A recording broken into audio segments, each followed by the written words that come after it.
Hey everybody, it's Ron from Ron's Computer Videos. How are you doing this evening? I am so excited because today is a very special day, and today is the first day of MARCHintosh, the annual event that hopes to help spread the love of classic Macintosh everything all over the internet. Hopefully, we'll have a really good turnout this year because we actually have been trying to make the rounds on various shows and things like that and just get the word out. So how you can do your part is to head over to MARCHintosh.com, and you can get more information about the event here, including how you can participate, what type of thing that the event's looking for, which is pretty much anything. Just let your creative juices run wild. And special thanks to all the cool people who helped make this event possible this year. So not only is it the first day of MARCHintosh, but it's another very special day sort of for people that are fans of classic rock. And that is that today is the 50th anniversary of Dark Side of the Moon. And it's so crazy. This record came out in 1973, and I guarantee everybody's heard it. You've heard it a million times. It's been in like a movie, or it's been on some classic rock station in your town. And it's like, no joking, it's still on the Billboard charts here like 50 years later. It's like one of the longest running, if not the longest running album that's been on the charts.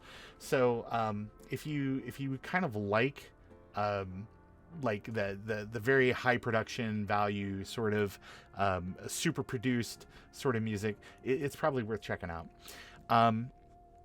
So when I realized that today was the 50th anniversary, I also started thinking about, well, how does maybe it tie into MARCHintosh somehow? Because I mean, it's like, don't I remember some stuff back in the day that there was some sort of stuff that was on the platform? I remember somebody in my office or somebody had something Pink Floyd related, even had like a desktop background or something. But so I started looking around, and I figured that I would maybe dig in and read a little bit more about the anniversary, and then maybe that would inspire me. So just kind of as I read this Rolling Stones article, it talks about, I guess, how they're going to have a special deluxe box set or something to celebrate the 50th anniversary, and it should be out later this month for anybody that's interested in it. But one of the things that made me think about kind of how media rich all of their stuff was, if you ever just sat and just sort of looked at an album cover for hours, as people used to do in the old days, when you had these sort of album experiences, it inspired people to do all kinds of neat stuff. And so kind of as I was reading through here, I was like, yeah, there was something. I remember there was something. There had to be something. And so I started searching around, and I found something, and it was out there on the Macintosh Garden, and it's called Pink Floyd and Sound. And it is, and that is named that just because that was the download that was available years ago. And I kind of remember seeing somebody that had this on their machine contemporary to when the album Pulse came out. Granted, we're talking about Dark Side of the Moon, right? Well, the thing about Pulse is the concert series that they went out and played, and they played like all over the world. They did a live sort of I'm losing my words. They did a live sort of playback of Dark Side of the Moon, which up until then was something that they hadn't really done in concert in forever. So it was kind of interesting, and I remember, and I kind of triggered my memory, and I was like, yeah, I remember that this thing kind of came out to help as part of the promotion. So I went out on Macintosh Garden, and yeah, there's not a lot of information here. It's a self-extracting archive and just a couple screenshots, but I wasn't 100% sure. So I dug a little bit more deeping. I dug around a little bit more to see what else there was. And what I found was out on braindamage.co.uk, which is a news site for Pink Floyd fans. They made several little sort of computer trinkets over the years. And one of which is the official Pulse screensaver, which is the thing that's out on Macintosh Garden. And it says here in this article, this is the oldest official screensaver available. This consists of various screens of pictures of information relating to the Pulse album and the tour that it spawned in 1994. A nice one. So I'll take that as a ringing endorsement for this very, very old screensaver. There's a couple of other things that are out here, which is there anybody out there screensaver that's got the life masks from in the that one picture book they did? But in any case, unfortunately, it's not available for Macintosh, so we're skipping that. And then there's the Echoes screensaver. This consists of a country scene, lighting appropriate to the time of your computer. In other words, if you're looking at it in the evening, you'll see a countryside at night with a big, pretty, fluffy, floating pig kind of over the scenery, if you remember from the cover of Animals. They say this is the absolute must-have screensaver for all of these. And there is a Macintosh version, so I went ahead and snagged it. And then there's also kind of another neat thing. There's a soundboard, which I'm sure that this is like a HyperCard stack or something like that, where you could click and hear different sound bites and things like that. But unfortunately, this one was not hosted on the site, so it is lost to history. Archive.org doesn't seem to have a copy, so it's okay. But I'm not trying to get a copyright strike tonight, so I just figure we'd skip that one anyway, just talk about it. The other thing that is kind of neat is EMI, when David Gilmour released a concert DVD, I guess it was like a kind of a dual format disc. You could put it in your machine, and there were like some media tracks and videos and things like that you could download, which, you know, kind of contemporary to when that album would have been new. It's kind of neat. And if you go out to David Gilmour's website, he's actually got some information about it out there too. It says you can launch the David Gilmour in concert QuickTime player, to view 2 tracks and 4 clips from the DVD. So that was kind of probably a neat thing back in the day to get. But what I did try to download it. I'll show you here in just a minute. So, but anyway, let's go ahead and we're going to switch over to my Mac, and we will take a look at some of these things. Okay, so here we are on my trusty, dusty Macintosh Plus. And we're going to go ahead and take a look at some of the things that we downloaded there. So the very first thing is the Pink Floyd and Sound. If you download it and extract it, basically you end up with this folder here that just has these 2 files inside of it. One says Pink Floyd and Sound. The other one says Sound Machine. I am not 100% sure. There's no additional instructions on how to use this, but I experimented and I figured out what you do. Of course, the thing that looks like an extension goes in the extensions folder. And then I wasn't 100% sure where you needed to locate this or kind of put this other file to make sure that it could do whatever it was going to do. But it turns out if you just put it right in the root of your system folder, it'll play the file. If you take a look at this is actually a Macromedia Director file. So this is sort of like a compiled Flash file, more or less.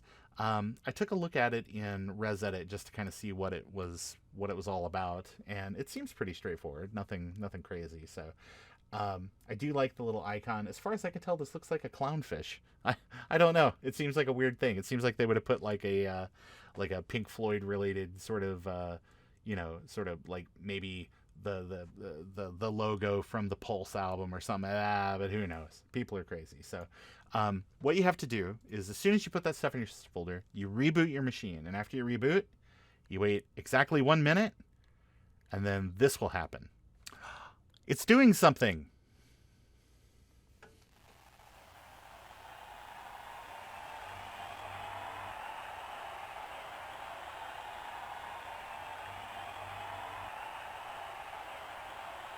Okay. Pink Floyd, sure. I think the name of the tour was called The Division Bell, and it was, again, and I think they actually even had like an album called that, or maybe that was just the tour that was called that, but in any case, Pulse is definitely the album where they play the entirety of Dark Side of the Moon, even though they're gonna play Learning to Fly for you, which, again, the Pulse tour came out kind of in support of that album coming out. So, but it's kind of neat. There's some little factoids on here and such, which there you go. There's Dark Side of the Moon. And I think, again, that was kind of one of the major selling points of the tour, is that you could go and listen to them play the entirety of Dark Side of the Moon live, which, you know, at that point they really hadn't. Oh, it's now I'm getting system beeps too, so isn't that fun? So. But I do think when the screensaver activates it, it makes maybe that sound too. It makes whatever your system sound is just to let you know that it's going into the screensaver. But you got a track list there for disc 1. I think that's the cover. That's the cover of Pulse. And then there's all the listing of all the tracks on part 2. So, but as you can see, some of them are like a little bit of a greatest hits from both Wish You Were Here and Dark Side of the Moon. But if I go to see Pink Floyd in concert, I'm probably going to want to see like hear some of the greatest hits kind of stuff too. Although I do remember hearing that there was some Syd Barrett song that was maybe played for the very first time, sort of live, whereas for years they hadn't played it, just because Syd Barrett was an early member of the band who had a mental break basically, and was kind of removed from the band. So a lot of their music kind of talks about their relationship with Syd and just how important he was to sort of the early days of the band and all that. So like a lot of people say the Dark Side of the Moon is very much kind of about the relationship between the rest of the band and Syd Barrett. So, but in any case, it's basically this. You get like some little riffs and stuff like that from different songs. It's kind of interesting. It'll go through and it gives you some more information about the members of the band and all that. So, anyway, we'll go ahead and we'll spin on. So, if you hit escape, I think that's the only way. If you move your mouse, it will not dismiss the screensaver because it's an application. It's actually waiting on you to hit escape to get out of it. So, the second thing that they talked about on there was the Pink Floyd screensaver that mimics the time of day that you run the screensaver. So it's going to look at the clock in your machine and then show something different like that. So, but to do that, we probably need to make sure that we disable the other screensaver first.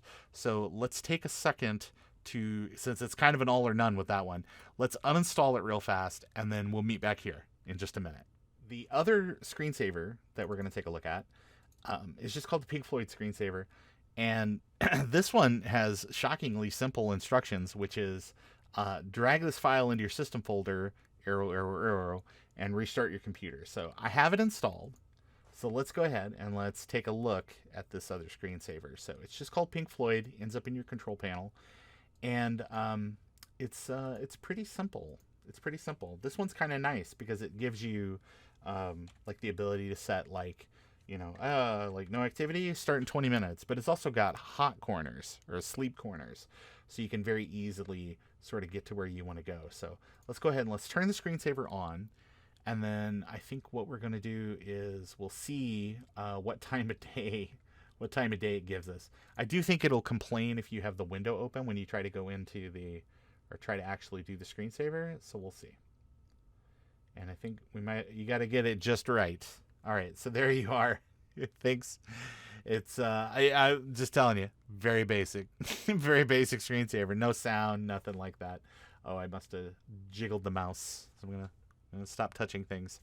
So, but I do not know how well this works kind of on my machine here, but because I've tried it a couple times and I just get the daylight scene. So, but that's okay. It's kind of interesting. It's just something. It's like if you're a big fan of Pink Floyd and you're a big fan of animals, maybe this is like a fun thing to have. So anyway, so there's that. But the final thing was I tried to download off that website the thing where it was like, oh, you can watch these scenes and stuff. It's 2.5 megabytes. It's going to take forever on your modem. And it only took a few seconds on broadband. But the file itself, if you do go out there and try to download it, that's the error that I get. It says that there's a bad movie atom found in the file. And I thought, that's really weird. So I downloaded the PC download, which is for some reason different. And then I guess just because of compression.